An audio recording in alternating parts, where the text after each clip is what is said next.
युद्धजन्य परिस्थिती असेपर्यंत आपल्या प्रत्येक व्हिडिओची सुरुवात आपण जय हिंदने करणार आहोत आणि तुम्हाला देखील भारत मातेच्या त्या वीर जवानांसाठी कमेंट मध्ये जय हिंद नक्की लिहायचं आहे। जय हिंद। नमस्कार, मी प्रतीक्षा, तुम्ही पाहताय मराठी मंडळी। पाकिस्तानच्या सततच्या दहशतवादी कुरापतखोरीचा भारत आता कायमचा हिशोब करण्याच्या मूड मध्ये आहे। एक मोठा दणका देत पाकिस्तान आणि पाक व्याप्त काश्मीर मधील 9 ठिकाणांवर एअर स्ट्राईक केले। त्यानंतर भारताविरोधात पाकिस्तानच्या कुरापती सुरू झाल्या आहेत।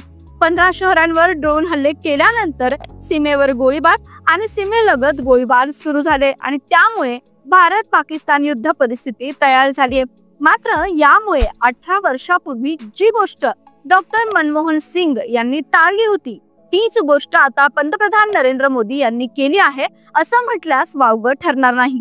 17 वर्षांपूर्वी म्हणजेच 2008 मध्ये सप्टेंबर महिन्यात लेहमन ब्रदर्सच्या दिवाळखोरीमुळे जगभरातील अर्थव्यवस्था खिळखिळ्या होत होत्या।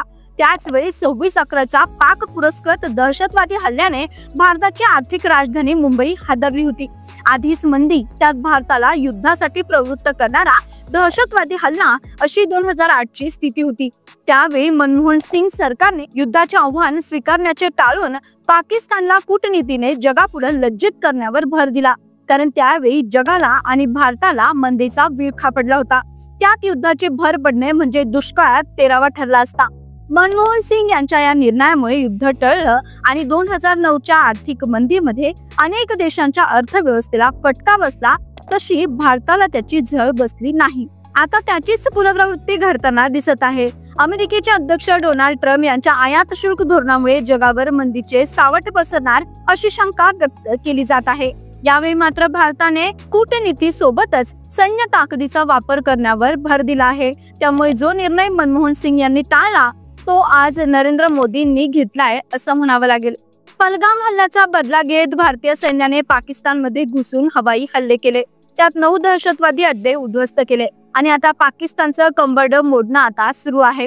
दहशतवादी मारले गेले याची माहिती जगाला दिली त्या कर्नल सोफिया कुरेशी आणि विंग कमांडर वयोमिका सिंग यांनी, म्हणजेच त्यांची बरीच चर्चा झाली आहे आणि दोघींचं देशभरातून कौतुक झालंय। मात्र हे ऑपरेशन सिंदूर 1.0 जे यशस्वी झालं ते भारताने जिंकलं, त्यात शरद पवारांच्या एका निर्णयाची चर्चा सुरू आहे। राष्ट्रवादी काँग्रेस शरदचंद्र पवार पक्षाकडून फेसबुक पोस्ट करण्यात आली आहे। त्यात म्हटलंय की एक दूरदृष्टीचा निर्णय जो आज इतिहास घडवतोय। भारताचे संरक्षण मंत्री असताना शरदचंद्र पवार साहेबांनी एक धाडसी निर्णय घेतला, महिलांना भारतीय संरक्षण दलात स्थान द्यायचं। सुरुवातीला तिन्ही दलांचे प्रमुख त्याला तयार नव्हते, पण पवार साहेबांची दूरदृष्टी आणि निर्णय क्षमता आणि महिला सक्षमीकरणाबद्दलची असामान्य बांधिलकी, त्यामुळे त्यांनी 18% आरक्षणाचा निर्णय घेतला। आज पहलगाम मधील दहशतवादी हल्ल्याचा बदला घेताना कर्नल सोफिया कुरेशी आणि विंग कमांडर वयोमिका सिंग यांच्यासारख्या महिला अधिकाऱ्यांनी देशाचे नेतृत्व करत भारतीय सैन्याचं शौर्य जगाला दाखवून दिलं। ही फक्त संधी नव्हती, ही शक्तीची ओळख होती। हा निर्णय नव्हे, क्रांती होती। जय हिंद अशी पोस्ट करत शरद पवार यांच्या निर्णयामुळेच वयोमिका सिंग आणि सोफिया कुरेशी यांच्या शौर्याची प्रचिती जगाला आली असं म्हटलंय। हा निर्णय कसा झाला याचा किस्सा शरद पवार सांगतात। परदेशात गेल्यानंतर अनेक देशांमध्ये महिला सैनिक त्यांना पाहायला मिळाला। त्यानंतर त्यांनी एका बैठकीत हाच प्रश्न मांडला होता, जगातल्या काही देशांमध्ये मुलींना संधी दिली जाते, मग आपण का देऊ नये? आमच्या तिन्ही आर्मी चीफने सक्त विरोध केला। मी सगळ्यांचं ऐकलं आणि एका महिन्याने पुन्हा हा विषय काढला। पुन्हा या तिघांचे मत तेच होतं। आणखीन एक महिना मी थांबलो आणि त्यांना पुन्हा विचार करा म्हणून सांगितलं। तिसऱ्या बैठकीत सुद्धा त्यांनी शक्य नाही म्हणून सांगितलं। तिसऱ्यांदा नाही सांगितल्यावर मी त्यांना सांगितलं की मी संरक्षण मंत्री आहे, धोरणात्मक निर्णय घ्यायचा अधिकार माझा आहे।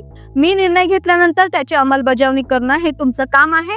मी सैन्यामध्ये मुलींना आरक्षण देण्याचा निर्णय घेतोय आणि तो निर्णय झाला, असं शरद पवार यांनी अनेक वेळा मुलाखतीमध्ये सांगितलं।